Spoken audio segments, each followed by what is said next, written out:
வணக்கம். நான் வழக்கறிஞர் பிரியங்கா பேசுகிறேன். இன்றைக்கி பார்க்க போகிற டாபிக் பார்த்தீங்கன்னா ரெஸ் ஜூடிகேட்டா. ரெஸ் ஜூடிகேட்டானா என்னங்கிறது தான் நான் இன்றைக்கி உங்களுக்கு நான் சொல்ல போகிறேன். ப்ராப்பர்ட்டி டிஸ்பியூட் அதை பேஸ் பண்ணி நம்ம பேசலாம்.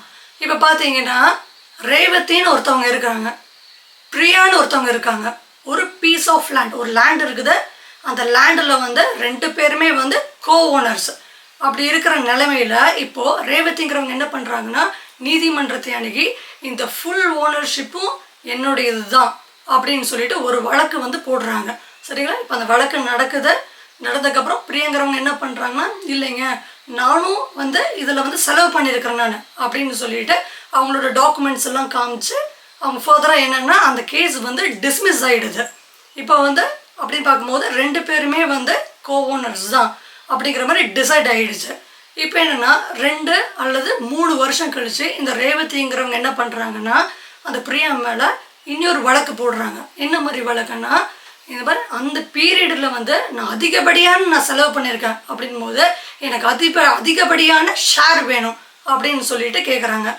ஸோ இந்த மாதிரி சிச்சுவேஷனில் தான் நீங்கள் ரெஸ் ஜூடிகேட்டா இந்த பெட்டிஷன் நீங்கள் ஃபைல் பண்ணி நீதிமன்றத்துக்கு நீங்கள் எடுத்து சொல்லணும். பாருங்க, same court, same title, subject matter எல்லாமே சேமாக இருக்குது. ஆனால் கிரவுண்ட்ஸ் மட்டும் ஒரு சின்னதாக அவங்க சேஞ்ச் பண்ணியிருக்காங்க. ஆல்ரெடி இந்த மேட்டர் டிசைட் பண்ணியாச்சு, ஜட்ஜ்மெண்ட்டும் டெலிவர்ட் ஆகிருக்கு. ஸோ இந்த மாதிரி சிச்சுவேஷனில் இவங்க இந்த மாதிரி வழக்கு திரும்பவும் போட்டிருக்காங்க. இது எதனாலன்னா, டு அவாய்ட் பண்ணோம் மல்டிபிள் ஆஃப் ஜட்ஜ்மெண்ட்டு. சரிங்களா? இதனால் நீங்கள் இது தெரியப்படுத்தணும். இப்போ இன்னொரு எக்ஸாம்பிள் நான் உங்களுக்கு சொல்கிறேங்க. என்ன மாதிரின்னா, லேண்ட்லார்டு இருக்காங்க, டெனண்ட் இருக்கிறாங்க. இப்போ டெனண்ட் சரியான பேமெண்ட் பண்ணுறது கிடையாது, ரெண்ட் அமௌண்ட். அப்படின்னு இருக்கும் லேண்ட்லார்டு என்ன பண்ணுறாங்கன்னா, நீதிமன்றத்தை அணுகி இந்த மாதிரி எனக்கு வரக்கூடிய அமௌண்ட் ரெண்ட் அவங்க பே பண்ண மாட்டுறாங்க.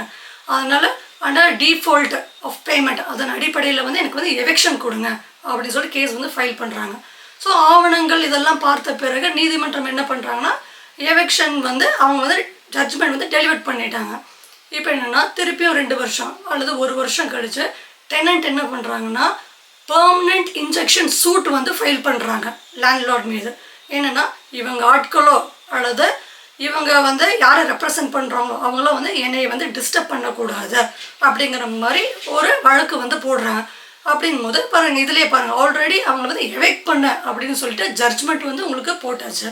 இப்போது பெர்மனெண்ட் இன்ஜெக்ஷன் இவங்க கேட்குறாங்க. அப்படிங்கும்போது நீங்கள் நீதிமன்றத்தை அன்னைக்கு நீங்கள் சொல்லணும், இந்த matter already decided by the court your honour, already judgment delivered ஆகிருக்குது.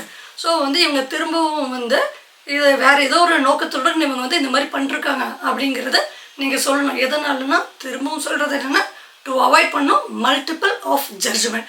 இதுதான் ரெஸ் ஜூடிகேட்டா. நான் மேலும் என்னால் முடிஞ்ச அளவுக்கு உங்களுக்கு சிவில் பற்றி நான் உங்களுக்கு சொல்லிக் கொடுக்குறேன். நன்றி.